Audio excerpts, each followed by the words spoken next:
Hello दोस्तों, कैसे हैं आप सभी लोग। दोस्तों उम्मीद करता हूं कि आप लोग सब मस्त होंगे। दोस्तों आज मैं एमपी पुलिस के लिए साइंस का कुछ महत्वपूर्ण प्रश्न लेके आया हूं। वन लाइन फैक्ट है कोशिका से संबंधित, और मैं आज से रेगुलर साइंस के टॉपिक वाइज टॉपिक्स में आप लोगों को वन लाइन फैक्ट हर टॉपिक से 20 प्रश्न लेके आया करूँगा। दोस्तों उम्मीद करता हूँ कि आप लोग जो है मेरे चैनल को सब्सक्राइब करेंगे। दोस्तों पहला फैक्ट जानते हैं हम लोग आज के बारे में। तो कोशिका में मौजूद सबसे बड़ा कोशिकांग कौन सा होता है ना। तो कोशिकांग में कौन सा बड़ा सबसे बड़ा कोशिकांग कौन सा होता है। तो अंतःप्रद्रव्ययी जलिका है ना। तो अंतःप्रद्रव्ययी जलिका होता है। किस कोशिकांग को कोशिका का प्रोटीन कारखाना कहा जाता है। तो प्रोटीन कारखाना किसे कहा जाता है भैया। तो राइबोसोम को कहा जाता है। किसको कहा जाता है। राइबोसोम को। नेक्स्ट है नंबर तीसरा, कौन सा कोशिकांग केवल पशु कोशिकाओं में पाया जाता है। तो लाइसोसोम है ना, लाइसोसोम है। नेक्स्ट है किस कोशिका को कोशिका का मास्टर कहा जाता है ना। तो नाविक को कहा जाता है। किसको कहा जाता है, नाविक को कहा जाता है।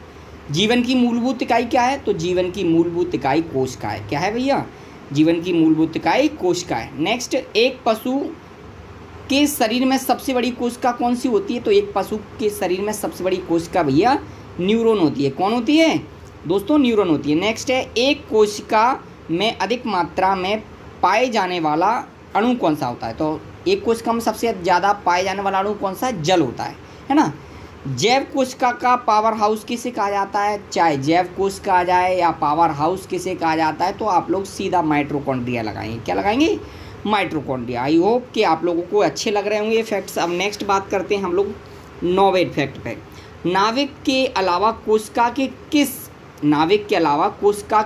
किस कोशिकांग में डीएनए पाया जाता है। डीएनए होता है तो माइटोकॉन्ड्रिया में। ये भी इसका आंसर क्या है। तो डीएनए किस कोशिकांग में पाया जाता है, माइटोकॉन्ड्रिया में।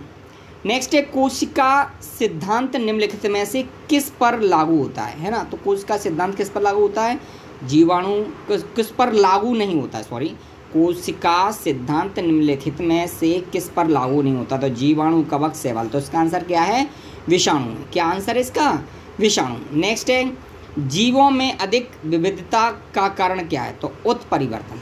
जीवों में अधिक विविधता का कारण क्या है, उत्परिवर्तन। नेक्स्ट है कौन सा घटक पत्तियों को हरा रंग प्रदान करता है।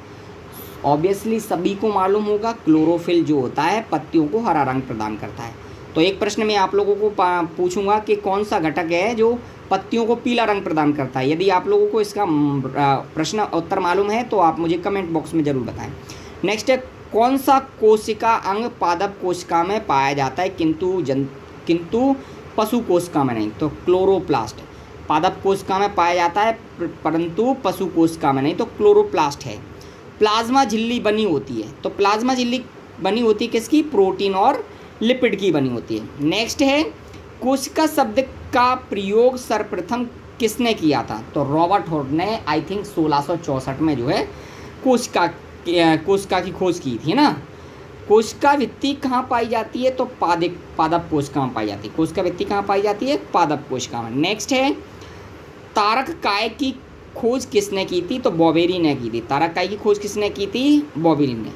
और आज का सबसे महत्वपूर्ण प्रश्न मुझे जो है सेल्स में अच्छा लगता है। मुझे ऐसा लगता है कि ये प्रश्न जो है छपने वाला है।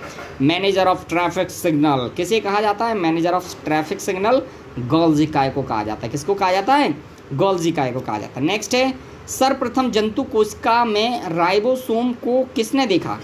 तो जंतु कोशिका में राइबोसोम को किसने देखा, जी.ई. पलेडे ने देखा। जी.ई. पलेडे ने देखा। नेक्स्ट है समसूत्री विभाजन किस में होता है। तो समसूत्री विभाजन कायिक कोशिका में होता है। दोस्तों आज का आप लोगों से मेरा दूसरा प्रश्न है, यदि आप लोगों को इसका उत्तर मालूम है तो मुझे ये बताएं माइटोकॉन्ड्रिया कितने आवरण से घिरी होती है। तो माइटोकॉन्ड्रिया कितने आवरण से घिरी होती है ये मुझे प्रश्न बताएं।